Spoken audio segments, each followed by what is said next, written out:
So it is a great delight to be here with you, and I'm delighted to introduce you to this combined tasting session of Chateau Nenin, Chateau Mazeyres, and of course, London best, Chateau Conseillante. So we'll be just focusing on really the terroir of Pomerol. Pomerol, as you may know, is one of the, if not the smallest, or at least counting among the smallest appellation of Bordeaux. So just only just less than 1% of the total percentage of the total volume of planted vineyard. We'll focus on three different types of soil, three different types of terroir. What is actually located on the heart of the plateau, namely Plateau Pomerol, where Marielle will actually just delightfully introduce us to the Chateau Conseillante. And then what is on the outskirts of the first terraces, that is actually just on the same type of soil, that would be introduced by Adam Weiss with Chateau Mazeyres, and I'll be delighted to introduce you to Chateau Nenin, which would be on a more gravelly soil. So these three families of soil are not the only ones, for sure, but they are counting among the most representative, and each one standing for clear styles. Thank you very much, Antoine, for this introduction. We are located on the plateau, so Antoine explained what is the Plateau de Pomerol. Le plateau is a special place, really rich in clay. And, there's a little estate called Petrus, just on the north part of Conseillante. You may heard about this little estate. They are 100% on the clay, and we share a little part of the clay vein of Petrus. And then you have a pure clay where we grow the merlot. That's why I used to say Pomerol is really the kingdom for merlot. And on some places, so the more you go next to Saint-Emilion, or the more you go to Libourne, you have more gravels on the top. Sometimes you have sandy soil, so you have different top, so it's different type of, the merlot is maybe a little bit different in aromas, in texture, but it's still a very good place to grow merlot regarding the climate and the soil. So in Conseillante, we have 80% merlot, 20% cabernet franc, because we have a nice spot with a dry terroir. So early terroir, you grow late variety like a cabernet franc, and on late terroir, you grow early variety like merlot, of course. It's a really very classical winemaking. Malolactic are in tank, and then the wine go in a selection of barrel for 16, 18 months. The wine you test now is a 15, my first vintage. So if it's not good, you can complain directly to me, because I made this vintage. For me, 15 helps me a lot, as a winemaker, because it's a kind of vintage so good, everything is perfect. The growing season is not that difficult. You have an Indian summer. So I talk generally speaking for all the three of us, because you tested 15, it's, in Mazeyres, Nenin, and Conseillante, we share the same climate at maybe one little point of degree, but it's mainly the same climate. So it's a warm climate with a nice Indian summer, so a really rich vintage. So the trap for me on the 15 is maintain the good freshness, avoiding a jammy, heavy wine with not enough freshness. So in this 15, you find the dark fruit, you find cacao powder, very specific from our ground, and then you have this very nice and very good middle palate with a nice freshness at the end. And the backbone is the merlot on clay, so it's a quite powerful wine. I hope you feel this lot of tannics, but in a silver gold. So now I can just pass the microphone to Alain for Chateau Mazeyres, and at the end maybe we can talk about the wine and you can ask questions. Thank you so much. Good evening. You were told earlier that in Pomerol the average size is 5 hectares. In Mazeyres we have 25.5 hectares, so we are one of the largest estates with Nenin, by the way. Mazeyres has a specificity, which is the fact that since 2012, the full estate is grown under organic and biodynamic farming, and we have been through certification. And we think that if the soil is in good shape, it gives us a better chance to express our singularity and produce a wine that really talk about the place where it comes from. But we also did it for the wine quality, because we believe that it helps to improve the wine quality. We used to have 90% of merlot and 10% of cabernet franc in Mazeyres. But with the global warming, on the type of soil that we have, which are quite light, the merlot, which is very round, soft variety, can be a little bit flabby sometimes, a little bit flat, kind of like a wine which is horizontal. And I don't like that. I like the wine to be vertical. I like the wine to be lovely, to stand up. So because of this, I had to reduce the amount of merlot. Not that I don't want the merlot to be the main variety, and it's specific from Pomerol, and it's a beautiful variety, and we will keep a large majority of merlot. But we needed to add some more cabernet franc, because the cabernet franc, even when you have a warm year, always keep a very dense middle palate. You see, it's like a kind of spine in the blend. When you add the cabernet franc, it gives some density to the middle palate of the type of merlot that we have. The Petit Verdot, even when it's very ripe, always keep a very high, fresh acidity. And to add a little bit of this Petit Verdot on some of the warm years that we have now, just lift up the finish of the tasting. So a little bit of Petit Verdot. In Mazeyres, we very much want to bring the fruit up front. And because we don't have the density that you may have in a wine like Chateau Conseillante or Nenin, if we put too much wood, the wood may cover the fruit. So we have to find a new balance. And to do that, we decided to decrease the quantity of barrels, because before we used to be 100% aged in barrels. So now we age 25% of the blend in small concrete tanks made with egg shape. Then 50% is into amphoras, which are made of earth. 20% is in large wooden cask or tanks, which are 20 hectoliters. And then 40% is still in barrels, which are half new and half 1 year old. So you will taste this 2015. As Maria said, it's a great vintage. It's quite a warm vintage. So as she said, the aim there was to make sure that we keep a freshness in the wine.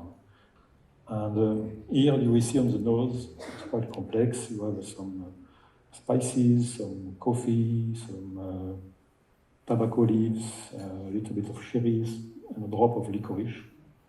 And in the mouth, it's quite, you have a delicate feeling with a creamy texture and some plums, maybe aromas of ripe fruit, and a lovely, lively freshness. The finish is quite lively and with a salty character.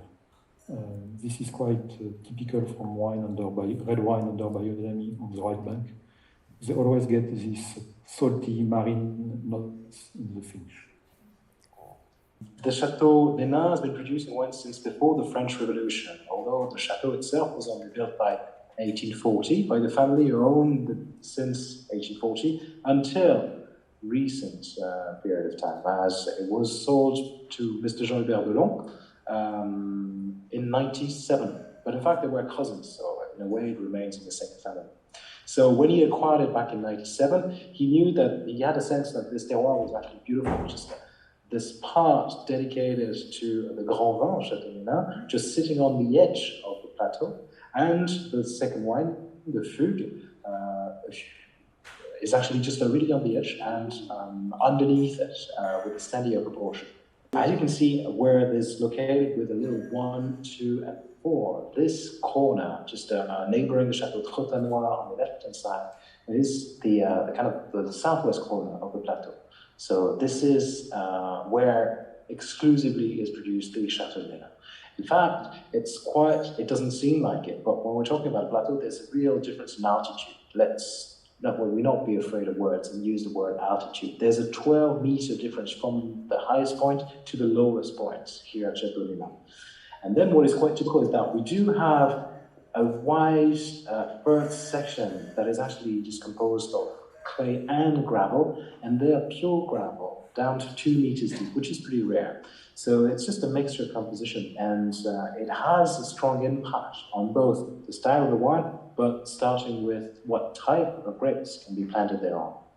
So we do have nearly a third, well, let's say a fourth of cabernet franc, which is increasing. We do have a tiny proportion of cabernet sauvignon, which may be increasing along the next years, who knows. But then, of course, the wide majority is now looking at 70-75% of merlot. The one you're actually tasting is, as both Maël and Mike said, on a glorious, warm, thick, and really interesting vintage. As 2015 is already loudly praised, but it enables us to really create a wine of its own style. So we do have the Nenin, for example, built on 67% merlot and 33% cabernet franc. As I said before, we really enjoy thoroughly our cabernet franc. Those are the two great varieties. I mentioned cabernet sauvignon early on, but there isn't any in this blend. 33% of cabernet franc must help, it must sing. The cabernet franc brings an extra freshness, an extra elegance, and certain hints of mint that will actually match and enhance the suppleness and lusciousness brought by the Nenin. Of course, merlot brings density, a caressing wine, and of course alcohol. But at the same time, this is not what we're aiming at. The main thing is maintaining balance with freshness, stinging and lingering acidity, but we really enjoy this minerality and acidity that will actually come in play in order to balance tannic structure, flesh, and all the acidity and alcohol. 15 is already still opening up, but at the same time, it's still a very young wine. So we do have real immediate pleasure, flesh, lusciousness, but we do have this maintained acidity and freshness, which I hope you do have. Please, of course, tell me if you don't find it. So you can see on this screen that you have different vintages classified on one side by the total rainfall and the average temperatures. So it shows clearly that there isn't a single recipe for wine produced. Some people come over and say, we only enjoy wines from warm and dry vintages, but it's not that true and definitely not that clean, because as you see on those 4 quarters of the scheme, you do have great vintages. We talk about the terroir of Pomerol. There's a link between our 3 estates. For me, it's the sexiness of Pomerol. It's something maybe I didn't, the Pomerol, it's a wine you can enjoy in the youth. Like you taste the 15, they are all 3 babies, but they are absolutely great. And if you like the power, the fruit, and the spice is fantastic. And of course, they have all the 3 an ability to age. But the link, pure clay, sand, gravels, etc. on Pomerol, it's really the creamy side of our wine. Antoine and Alain talk about the creamy. I used to say creamy wines, sexy wines. The merlot gives this approachability, roundness, and something we have in common, all the 3. Voila. It's as a little conclusion. Thank you, Maria. We are exactly. Yes, we're definitely. I'm picking up that lusciousness and across all of them, the creaminess. Yeah. Bucklassen. Hello. It seems to be consensus that merlot is best placed on clay and cabernet franc maybe more so on gravel soils. However, some chateaux like Le Pen plant merlot on gravel. Are you all of the opinion that it should go on clay, or are there qualities that can be additive by choosing different soils and maybe not being so tightly bound to clay? Each estate, each vineyard has got its own spirits, its own soul, And then again, it's just a matter of philosophy and taste. So we are not bound to make the same wine. And then, of course, the expression of one merlot planted on one side of one part of the vineyard, even from one within one estate, may dramatically be different from the other side. At La Conseillante, for example, and I'm sure I've mentioned, this parcel of merlot planting on the light gravels and clay on the subsoil. So it's something we are doing, but there's always a little bit of clay. This is a question for Alain. I'm fascinated by the aging in 4 different types of vessels, including the amphorae. That's amazing. I was a classics major. I'm wondering, how did you come up with that proportion of the different types of vessels? Does it change year to year? Was it trial and error? How did you figure that out? When I was tasting this wine, I didn't like them because often they were a little bit not oxidized, but to the edge of oxidation. So I didn't want to use amphoras. It was not fun. And then one day I discovered that one of the producers of amphoras found a way to cook them at a higher temperature. Most of the amphoras are cooked at 900 degrees. And because of that, the earth is quite open, and so a lot of oxygen is going through the earth, and the wine is very oxidized. Not oxidized, but the aging is going through a high oxidation. And I discovered that those people who have found a way to cook them at 1,200 degrees without having any crack into the earth. And so when you do that, you get an oxidation which is closer to what you have in the barrels. Nearly the same amount of oxygen than in the barrels, but without the wood component. I don't have anything against wood. I just want to make sure that it's a part of my blend. And because my wine is not usually powerful, I have to make sure that the wood is not going to take over. I'm curious about your concrete eggs. I know Chateau Conseillante puts half of their wine in concrete eggs, and they manufacture them on the chateau itself and lined it with stones from the chateau. And I'm wondering about yours, whether you made your own concrete eggs or you purchased them, and what, if anything, you have as a liner inside the concrete.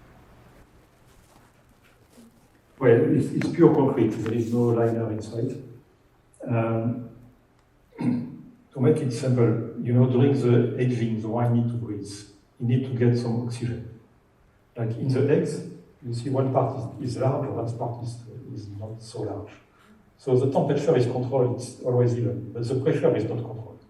So as soon as the pressure is going to change, you have a change first where it's more narrow, and less where it's larger. And so you have a difference of pressure. And because of the difference of pressure, you have what we call convection. So the wine is kind of moving into the small extent. So those tanks were bought. They were not specially produced for us. We didn't go through this way like Conseillante did. It's tanks that you can buy. Anybody can buy them if necessary. My question is, it actually goes to all 3 of these chateaus. In 2015 was such an intensely sunny year and a warm year. Does the warm vintages versus your cooler vintages typically change the percentages of the varietals that you use in the wines for your final assemblage, or do you find that it's pretty much the same on a vintage-to-vintage basis? Thank you. For Conseillante, since I started in 15, the blend, the composition is not due to, I don't put less merlot on the warm vintage, not at all.